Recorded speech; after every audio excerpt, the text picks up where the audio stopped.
what I thought I'd do is, because Peter has brilliantly set up the problem that we as marketeers face, which is the decline in creativity over the last 10 years. What I'm really interested in as a CMO myself is actually how do you deliver effective work? Because at the end of the day, you could say, well, it's all down to the agency. But at the end of the day, the people with the budgets, the people that make the decisions, the people that hire the teams, the people that are accountable, people that spend the money, are actually the marketing directors, CMOs, heads of marketing, et cetera, et cetera.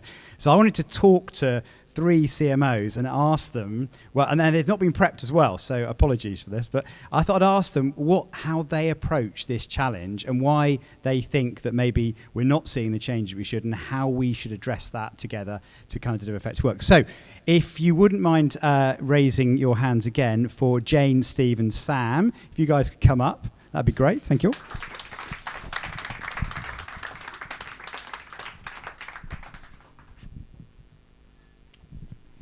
So thank you for agreeing to do this. Okay, so to start off with, just to introduce yourself, this is going to be quite quick fire because I didn't realise it's a 15 minutes thing, so thank you. Could you tell me, who you work for, your favourite karaoke track, and the advert you're most proud of making? So let's go ladies first. Jane? Favourite karaoke track? I've got no idea, honestly. It'd have to be an ABBA one, which shows my age. Favourite ad ever? One of the campaigns. So I'm not a believer in individual ads. I believe in long-term brand building and campaigns. And I think Snickers, You're Not Who When You're Hungry would be one of my favourites that I've been associated with, yeah. Thank you. Yeah. You choose. Who goes next? Hi, I'm Steve Axe with an X, not a K. Well, that was a deliberate mistake. Yeah, exactly. Yeah. So, you spelled right, Sam? Yeah. Brilliant. So I work for Nomad Foods, which are better known as Bird's Eye, Igloo, Findus, Aunt Bessie's, Goodfellas, Frozen Foods. Good. There you go. Good consumers. Favourite karaoke track, probably Bohemian Rhapsody. Probably like a nice long one to stay on stage. Yeah, keep going on stage as long as possible. Will be my one, and that's why. A favourite campaign or one I've worked on, probably the one I remember was probably the first one, which is one we talk about, which is Max Factor, the makeup of makeup artists, which was kind of born many years ago. So just the first one, probably, just for posterity's sake. Thanks, Steve. Hello, I'm Sam. I have just left Samsung as I was CMO of Samsung UK and Ireland. And my karaoke, Paradise City, but I can't do it. I'm doing an octave below. And best advert associated with the ostrich Samsung ad was very, very cool. So just keeping it brief. Brilliant, and one of the most effective ads in its category, actually. So yeah, well done. So I'm really fascinated because obviously Peter kicked us off and he explained how creativity, the effectiveness of creative has been in decline for quite some time. Now, I know you'll have all seen the long and short of it. That's 2013. Why do you think the industry hasn't woken up to this? Because it's not as if they don't know there's a problem. Why do you think that is? Shall I start with Sam as you got the microphone? Okay. I think it's because the hit rate of a great creative ad is quite even if you have all the right intentions, getting the best out of an agency and having that zeitgeist of hitting a gorilla or a whatever we hold, and I bet there's a lot of I don't know what the hit rate would be, but 10 to 1 say of people who tried but it just didn't quite get there, and it's not remote. But it's an incredibly risky thing as a marketing person to convince the rest of your business to plough all of that money that they could have put into sales deductions or whatever it might be. So you've got one hit at it, and you're up against CFO but sales as well, who want all of the short-term stuff. That was my point of view. Thank you. I think it's interesting. I think we've heard 3 presentations, all of which talk about neuroscience, how the brain works, and that we know to trigger behaviour. It's 3 fantastic perspectives that are very aligned in philosophy. And I'm sure all of you have been presented to many times. I think the problem we've got as an industry is how many of you are challenging the way you test ads, the way you measure performance to align with this thinking. And I think too many of us are hanging on to System 2 ways of operating our businesses or testing it, and not aligning the fundamentals of how we measure and value effectiveness with this thinking. The minute you do that, it becomes simple, honestly. And that would be my key diagnosis. Thank you. So similar, mine would be, I think it's the lack of belief in the organization, and what you need is data to change that. And I just don't think there's the CFOs and the CEOs, might read the odd article about System 1 and System 2, but don't think they think like that. To quote. Yeah. And so the senior leaders in the business have a mindset of, I get it, but I think I know better than that. And so therefore there's a belief of change that's just not there yet. So stay with you then. So can you give us any advice on how you create that change? Because I know certainly in my experience, I found that quite difficult when there's certain ways of testing that are entrenched in an organisation, and it's felt really hard to do it. So any kind of advice on how you get to a System 1 place? I think you've got to have some confidence, and you've got to have some credibility in the organisation to be able to walk in and say, look, I can do things differently. So I'm going to challenge the status quo. And then you've got to get partners in who can also be flexible to the needs of your business, understand the context of your business that might need to tweak.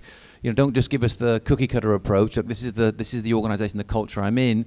How can we create a data set and create a methodology that can get this organisation on this journey? So I think creating a context because we know the research out there, it's System 1, it's Nielsen, the stuff is off the shelf, but how do we take the off the shelf stuff that can work in my business and then create those data points that can then convince people?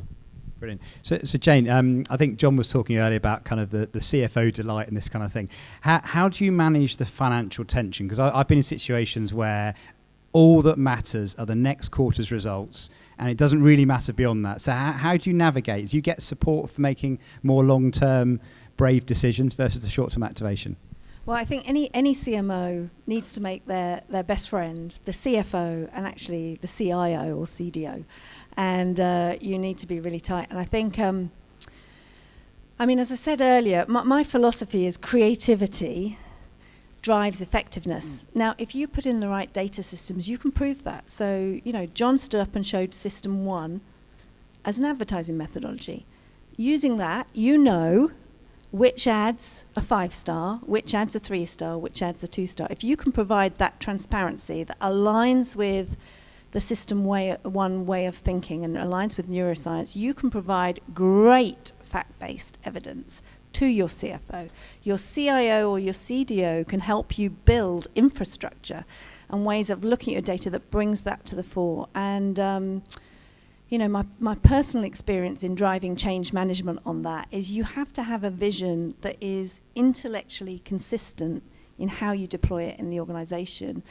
But then you have to be ruthless about extracting all the methodologies and what I call toxic way of looking at things. If you are trying to drive a System 1 revolution in your company and you still measure with System 2, you're going to get conflicting data all the time, and that's going to create tension for you, your agencies, your teams, that basically trips you up time and time again. So I know I went through a journey on this where, in fact, Steve and I did some together at Mars. We had to very scarily throw out years and years of brand equity studies that the organization was hooked on. We loved them. We were trained to spend days and days analyzing them and understanding, the nuance of them, and yet they didn't correlate directly with growing our business. And as CMOs and as marketeers, fundamentally, you've got to ask yourself, are you leaving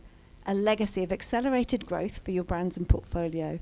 And that means, yes, growth in the short term, but most importantly, you're driving distinctive assets, you're driving memorable storytelling that for generations will be triggered. Oh, that's really helpful. As you just gave me a flashback. I think the person that Jon has pleased the most I've ever seen, apart from his wife, who I think is here as well, it was the CFO at Lucozade Ribena Suntory, where he came and did a presentation and he said, bloody hell, finally I can keep you to account for the £20 million I give you every year.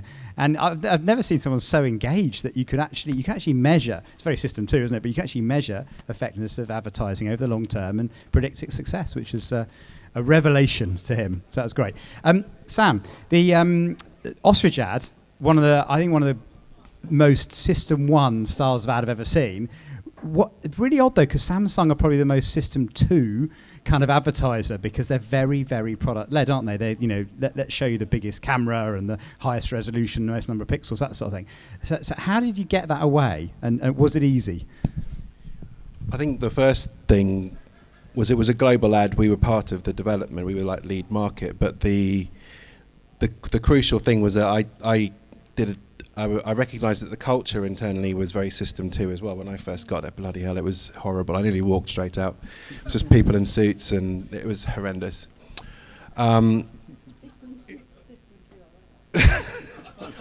If you like a suit, then that's cool. But if you're forced to wear it, it's not cool. I think that's my point of view. Wear what you feel comfortable. Anyway, but it was an internal thing. Is that so? I very much. I did a psychology degree, and I remember all of this stuff. And it came back. I went and spoke to a dude who I'd met before, who wrote lots on the monkey brain, which is sort of the System 1. It's the same thing. And with him, I used sort of the information to try to train people about.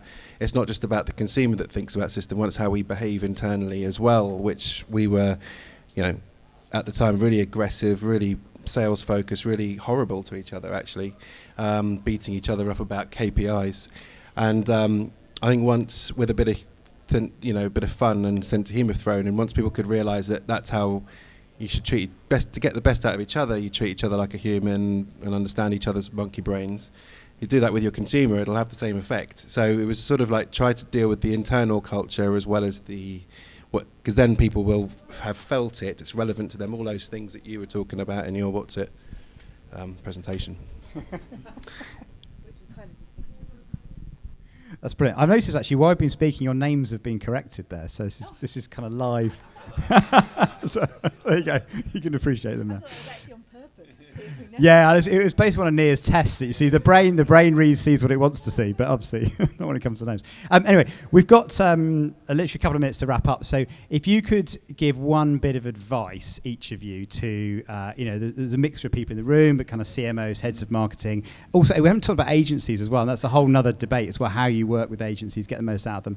What would be the one bit of advice you'd give to get to great, effective work? Because I know, having done a bit myself, it's not as easy as everyone thinks. They go, oh, guerrilla ad, that's really simple, straightforward, I'm sure that's fine. And it's more complicated than that. But what would be your departing tip?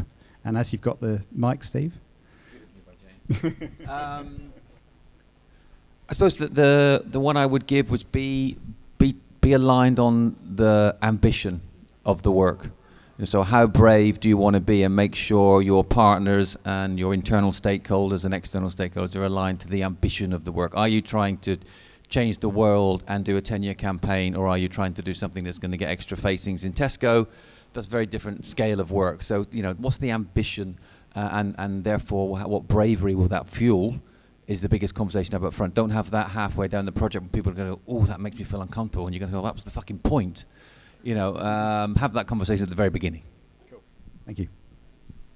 Yeah, and building on that, I think the one thing I'd say is you need to have an aligned philosophy of how advertising works. So for me, one of the big empowerers of our own associates and our agency teams is being, our philosophy is we want to be noticed first, i.e. create an emotional response, and only then remembered and understood. And that completely shifts, therefore, what you're looking for. So what does it take to create an emotional response? And the first thing that means is you can't post-rationalize your response to the work.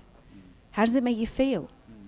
Do you experience it, or do you logically process it? And I think I see a lot of work out there where I can intellectually completely understand the brief and go, that makes sense, but it just doesn't make me feel anything. And if it doesn't make you as a client feel anything, it won't make the consumer either. Brilliant, thank you. Sam, final word from you, sir. Not to repeat anything, because I agree with that completely, but what came to my mind was people that choose your team rather than agency names and stuff like that. Obviously, it doesn't matter what name's above the door and what they've done in the past. You've got to have a team that works brilliantly together and have the same goal in mind. But I think that would be it. Don't try and develop that internally and externally with your agencies. That's a really good point. I've had quite a few battles with agencies because, testing with System 1 approach and they're still in a System 2 play, it can be horrible, have big arguments about it. So I think getting aligned up front on that makes a massive difference. Guys, thank you so much. Sorry we cut this short, but a big round of applause for the panel. Thank you.